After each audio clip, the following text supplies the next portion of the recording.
going to do now is to tell you a story about a piece of team development. It's actual team development. However, we've obviously had to take some names and titles and places out of it. When we look at the title, if you really want to help somebody, shut up and listen. I've had colleagues say to me, "Gosh, John, that's harsh." It actually comes from a TED talk by a guy called Ernesto Sirori, and I really can recommend it. It talks about the power of listening, and I would offer now that if anything has taken this team forward, one of the most powerful and decisive factors has been its ability to listen to its external contributors and interfaces, but also to listen internally, and there is quite a difference there. So I hope you enjoy what we've got to offer here. We won't dwell too much on each slide, but by all means use pause and come back and talk to us. So let's have a look at what went on, shall we? I feel there's no harm in tapping into the power of spirit and what it can help us achieve in taking purposeful actions forward. So bear in mind this quote from Rumi. It's something that emerged actually as we were in the process of working together.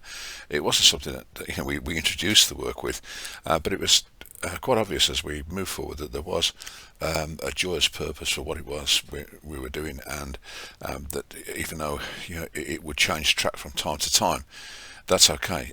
We knew the purpose, we knew the joy we had in delivering it, and also the joy it could release to others. It was really important that we were able to articulate what it is we do, and we used some work by Yves Moriot and Peter Tolman, 6 Simple Rules, and there was such an emphasis on clarity and how important it is in helping us not only understand ourselves what we're doing, but to project it to other people. If we don't understand it ourselves, we're hardly going to be able to talk about it in any meaningful sort of sense. So establishing clarity was a major feature in our work, and still is. There's no harm tracking back and saying, okay, how clear is this? Where are we with this now? We were very much aware that we would be in the teeth of the gale of change, and my role in facilitating this process, in coaching, mentoring this process, and okay, I get the 3 things are different, but they do come together in the centre of quite a straightforward Venn diagram. My role as a facilitator here was, I think, to introduce models, so to say, let's look at it this way, and let's have a think about what that means about individual behaviours and organisational behaviours, trying to really, I guess, understand the impact of our behaviour at times of change on other people and theirs on ours, and how do we develop and how do we maintain some level of consistency in what are quite turbulent times. Well, without too much naval contemplation, we have got to know who we are. One of the approaches we took to this, just apart from the organised approaches, there are stacks of collateral positive spin-offs that come, just the social aspect of work, but in an organised manner, we used the values in action approach. So that's an online questionnaire that people can fill in. It identifies your core strengths, your core values, and we were able to talk about these and what they might mean to us personally, and how they could contribute to our team activities, and also how our strengths could play into the challenges and opportunities we face. So the important thing for me is to stress that the activity itself is one thing, the conversations and the opportunities that they produce are another one completely, and that for me is where the interesting work is.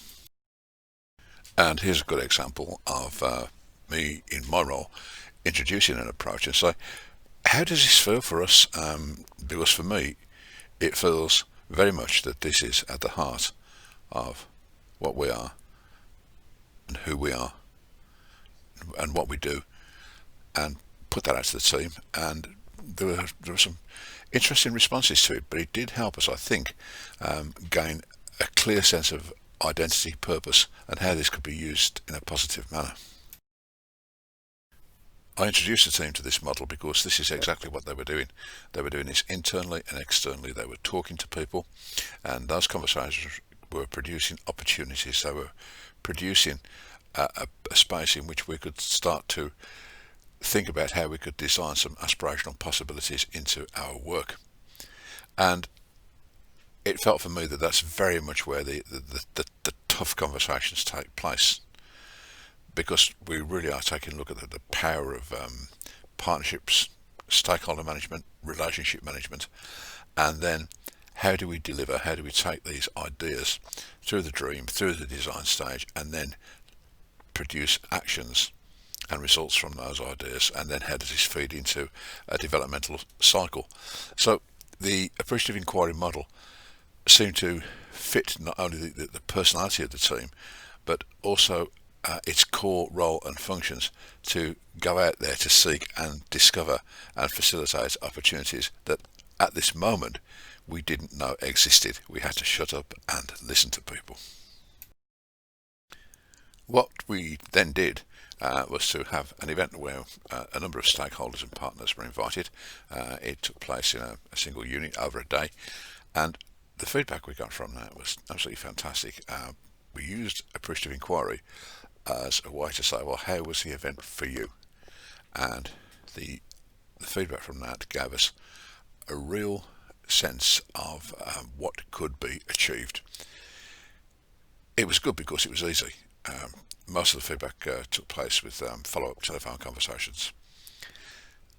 There was a collateral positive spin-off, and that was the whole notion that somebody from the organisation, from the team, came back and spoke to the stakeholder partner with that idea of, okay, tell me about it, its meaningfulness to you, and then to demonstrate how this was incorporated in literature and ideas moving forward. And back to working with the core team. I like using stories and metaphor, and here's why. It sparks thinking. It gives us an opportunity to say, oh, all right, what does that mean to us? Does that metaphor actually fit? And if so, what's it telling us? And, you know, you pick up all sorts of different interpretations, don't you? And none of them are right, none of them are wrong. But what they actually do is they're feeding into a strong collaborative story about who we are and also what our values are. So that time is well worth spending, is my view. It loosens up some thinking. It really gives us well opportunities, sometimes for unusual suspects to contribute. Truly jaw-dropping ideas, and that can only be a good thing. Well, I'm using visual images, and that tends to be a wide selection of photographic images. But it's actually quite a blended approach, really, that's going on here. I might be playing into people who are more comfortable with questions like, how does it look to you? How do you want to see this in the future? But also, as that's going on, there's conversation going on, there's listening going on, we're articulating it and how we feel about things, how it sounds to us. So there's quite a lot of interwoven approaches happening there, but those 4 points I think are really critical, that we take time out so that we just check that out.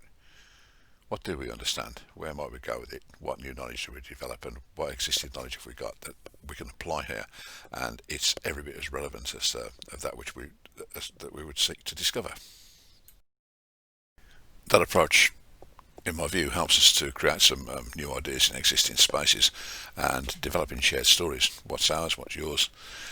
And this central point that they're always part of something else. We are none of us in isolation here. But as we're developing stories and narratives, they are telling us something about movement. They are telling us about beliefs and values, and also opening for us opportunities. And I think it's probably fair to add that it might also tell us where we don't need to go. Our approaches are about pooling collective wisdom. Why? Well, in the bullets here, what potential do we identify through appreciative inquiry, through the use of visual narratives, and does that enable us then to shift our thinking? If we're going to do that, do we know why we're doing it? And are we then clear about which bits we need to address to free up movement? And there could be some quite subtle conversations about nuanced partnership and stakeholder management going on there. The final bullet, I think, is absolutely critical. It ain't going to work smoothly all the time, and we just need to accept that and to have some ideas about how we're going to resolve it. I really like the idea of bringing 2 successes and a disaster to conversations, and finding people if they don't bring a disaster, because guess where the learning takes place? Yep, you've got it. do we do with our emergence and our developed understanding? Well, we do this. We can deliver that shared dialogue that works within this context to the two bullets there, the organisational cultural values and beliefs and the individual and group values and beliefs. They are both the opportunities and the resistors that we're going to be working with. So it really helps if we understand them and we also understand our perspective on them. So what's that, this approach? Well, this is what we want, DY3 Solutions want to help organisations to do. We want them to contribute to those three bullets, and at this point in late August, early September 2020, boy do we need these 3 points to be at the front of what it is we're doing. How do we help society to thrive? How do we empower individuals? And how do we lift our eyes towards the possible? I recall the quotation at the top.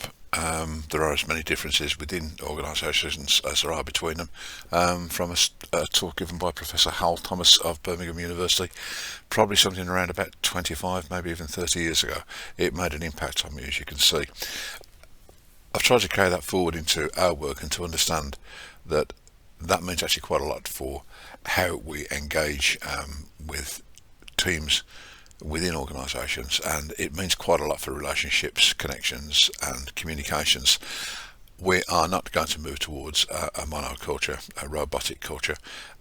What we do need to be aware of is how we manage and acknowledge difference but maintain a sense of direction and common ethical purpose. Well, this is about servant leadership, isn't it? How do we develop an organisation that is in stewardship rather than ownership? And to do that, what is its strong moral purpose and what are its ethical behaviours? I would add that it's my view that organisations that are able to articulate and demonstrate their moral purpose and ethical behaviours are more likely to thrive and survive than those that can't, because in doing so they're demonstrating their relevance not only to the external audience but also the internal audience. The purpose of your being here is clearer and your worth and value is far more grounded. I would observe that maybe one of the things that leaders in organisations don't do very well is to provide themselves with some time and opportunity for some coaching. Maybe that's about exposing a little bit of vulnerability. I'm not sure, and I don't think that is necessarily a harmful thing to do. However, when we are able to talk to leaders, when I am able to talk to people with leadership roles, here are a couple of questions that I use to prompt conversation. Tell me about what makes us authentic here. How do we fulfil our purpose, and what's our greater purpose? And then second bullet, how do we achieve, how do we grow our credibility? How are we regarded? How do we want to be regarded? And what actions do we have to take to get a stronger match between those two as is reasonably possible? What I've also encouraged participants to do is to talk to each other, to coach each other, to arrive at a conversation with an area, a discussion they'd like to have, and to, in doing this, tease out other perspectives and how this fits with what it is we're doing. What are we learning from this, and how does it help us to then have different conversations, maybe enhanced and far more powerful conversations with other partners, collaborators and shareholders? So it's really extending it from an external inwards model, with using companies like ourselves as an external facilitator, to building up organisational capacity to do this for itself. So on reflection, our teamwork is about this. It's about enhancing high value relationships that contribute then to the value and the ethical and moral purpose of the organisation. And it's a circular thing, because then the value and the purpose, the ethical purpose of the organisation informs the relationships we have within our teams and within our organisation. They're at the centre of those 6 bullets, and if we are able to be quite clear about our expectations of ourselves and our expectations of others, it is my view that we are going to be part of exciting, dynamic, sometimes brutally frank, but always kind organisations that have resilience and sustainability and a strong moral, ethical and social purpose at their core. I hope you enjoyed this, and please get in touch if you'd like to talk to us about any of the points we've touched on. Thank you.